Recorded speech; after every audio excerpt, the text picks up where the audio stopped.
Hello all MRBers and welcome to another video with me, Mike McRock. I am one half of the McRock and Bolt Wrestling Review Show. Right now I'm going to deliver to you my review for this week's episode of WWE NXT, the March 28th, 2018 show. And let me tell you something, this show felt like that a TakeOver event is just around the corner. There's something there.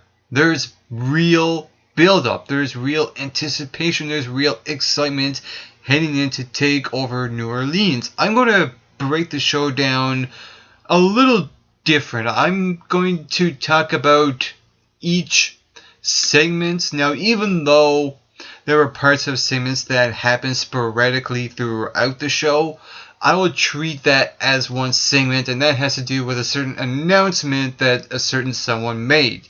But I will start this show off talking about one match in particular. Now, the show opened up with Tommaso Ciampa outside the parking lot. He is walking towards William Regal. He's ignoring the WWE press as they try to ask him some questions. He sees William Regal, he walks up to him and tells him that Johnny Gargano has been a thorn in his side. He says that Gargano is stalking him consistently. He's showing up at his house at 3:30 in the morning, and he wants William Regal to do something about it. So Regal told Tommaso Ciampa that at TakeOver New Orleans, it will be Tommaso Ciampa versus Johnny Gargano at TakeOver New Orleans. But because Johnny Gargano is no longer employed with NXT technically, it will be an unsanctioned match.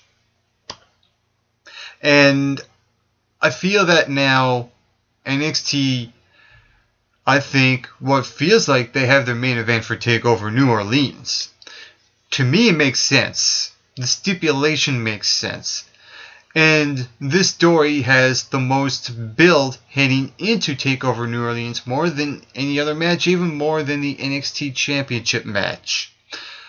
I'm not sure why NXT would want to place this in the opening or in the middle of the show, even though you could say that, well, the match is not actually an official match, it's not approved. This match could literally happen anywhere in the show, but because there's a lot of story behind this, why would you want to place this in the opening or in the middle? It would be just dumb and idiotic. But I'm not sure, though, if this should be the big blow-off match, because Regal also announced that if Johnny Gargano wins the match, he will be renewed to his contract. He will be a signed dude on the NXT roster. So I still believe that NXT kind of rushed this to book the match for this TakeOver when they could have stretched this out maybe a couple more months to TakeOver Chicago to really hit it home. Where Tommaso Ciampa had that turn that happened last year. So I understand why they booked the match for this TakeOver coming up in a couple of weeks, but in my heart, I wanted NXT to play this out just a little bit longer. But again, I'm fine with what I've got here. Then we get to William Regal inside the ring. He made the announcement that he alluded to last week, and that is that there will be a match that will happen at TakeOver New Orleans, and that it will involve a new title coming to NXT, the North American Championship. But then William Regal, before he gets to talk about who's going to be in this match, he gets interrupted by, wait for it, EC3. That's right, EC3. He comes out. He cuts his promo. The guy looks like a stud. He's wearing this suit. He cut a really good promo here. The guy looks like a star. I'm not sure if he's supposed to be a babyface or a heel, though. That's something I got to question and call NXT on.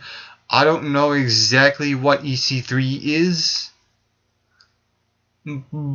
but I see what they kind of want to lean towards to. I think EC3, because I've known him in his TNA days or Impact, whatever you want to call it, to me he's known for being a really good heel. I think they should do that on NXT, but how could you? I mean, NXT has a problem booking heels in general because, well, besides Tommaso Ciampa, but because the heel, for some reason, gets more cheers than boos. The majority of them do.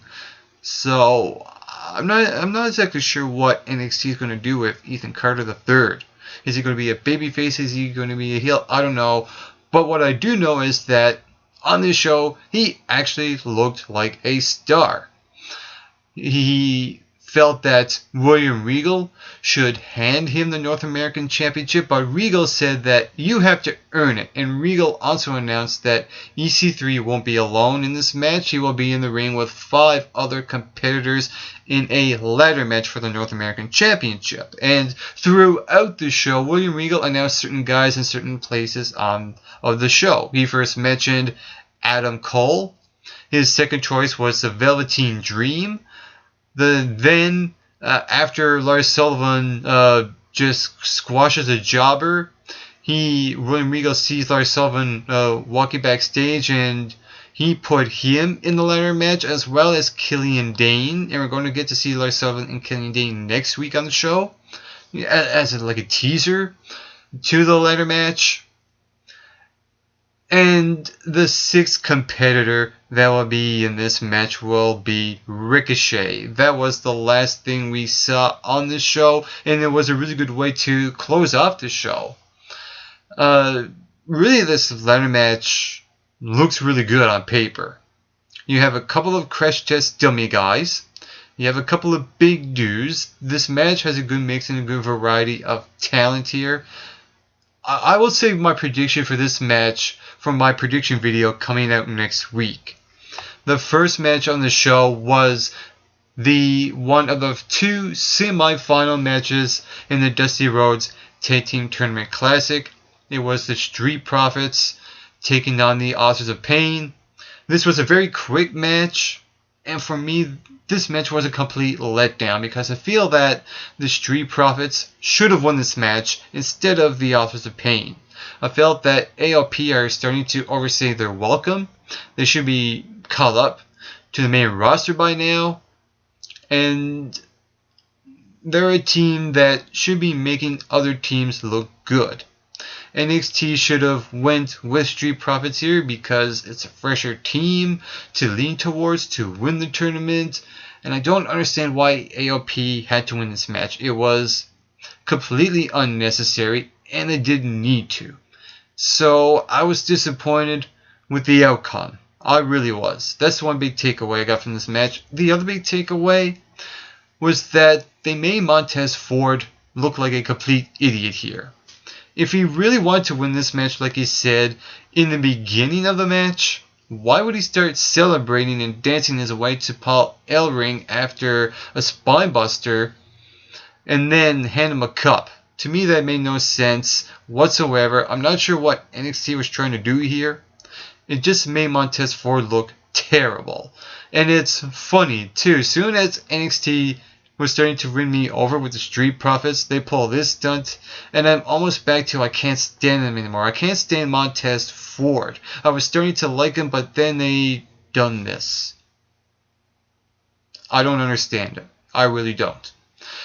And we also get some sort of like a little mini backstage brawl backstage between Ember Moon and Shayna Baszler here. It was NXT's way to build up to their match at TakeOver New Orleans for the NXT Women's Championship. Here's the thing. NXT is trying. They're trying their best to get the audience interested into this match and get some excitement going. You know, what's going to happen? Is Ember Moon going to nail the Eclipse on Shayna Baszler, or is Shayna Baszler going to make Ember Moon tap out? I just can't get behind this match at all. I just can't. This match is just not working for me at all, one single bit. Just the way they booked them, but they're trying. It's just no matter what they do with these two, they can't win me over. They really can't. Then we get to in the ring, and Dakota Kai was about to have a match here, but then the camera pans away from that, and we get into a fight outside the parking lot, outside the arena, between Andrade Cien Almas and Aleister Black, which made its way to the ring. I like that little bit of spontaneity there that made a spark to this feud to attempt to elevate this to another level. I'm glad they went there. This feud between Aleister Black and Cien needed this kind of segment. The fight went over pretty well in my opinion. It got the heel over the right way and the babyface over the right way as well. But in the same time though, this was pretty much typical wrestling 101 here, where the babyface will probably end up getting his revenge at TakeOver New Orleans and win the NXT Championship. I mean, the stars are aligning for Aleister Black, that's for sure. That's what it seems like though, but I also wish that these two would have one more segment next week on the Go Home show, just to balance and even things out for this feud. Then the main event. It was Sanity versus Roderick Strong and Pete Dunne, the UK champion, in the second semi-final match in the Dusty Rhodes Tag Team Tournament Classic. To me, this was a pretty good match. It was a good back and forth here. I was actually more satisfied with this match than it was AOP and Street Profits, that's for sure. Roderick Strong and Pete Dunne go over in this match, and I am good with that because Sanity right now, they are a team that should be putting fresher faces over and fresher talent over like AOP should have earlier on. So at least they got something right here. Now, if the final match in the tournament was Roderick Strong and Pete Dunne versus the Street Profits, that would be really hard to predict. You could really go back and forth with that, but we're not getting that match. We are getting AOP versus Pete Dunne and Roderick Strong, and on paper, it just doesn't have that big fight kind of appeal to it. Now, if it was the Authors of Pain versus Sanity in the final match, you would have something there.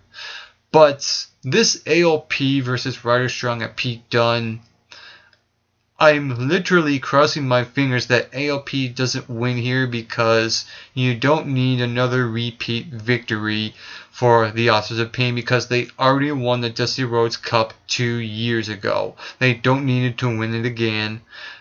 Let the newer, fresher team get the spotlight. Let Roderick Strong and Pete Dunne get their moment to shine here. That is what should happen. So overall, this week's episode of NXT felt like that a TakeOver event is happening in a couple of weeks. The overall presentation in the atmosphere really kicked it up to another level this week, and it was mainly a show to build up the matches, and this show was also for the moments, like EC3 showing up in the beginning, Ricochet showing up at the end, the announcement of the ladder match for the North American Championship, and the announcement of the unsanctioned match involving Tommaso Ciampa and Johnny Gargano. Those were the big highlights out of this show, and with that said, this TakeOver card looks pretty stacked. Like I mentioned earlier, I will get into my predictions for that show next week, and I will give this week's episode of NXT a good solid 7.5 out of 10. And if you saw this week's episode of NXT, what did you think about it? Feel free to leave those comments right here in the comment section below, and you can also hit that subscribe button down below this video as well to become an MRBer on the Mick Rock and Bolt Wrestling Review Show.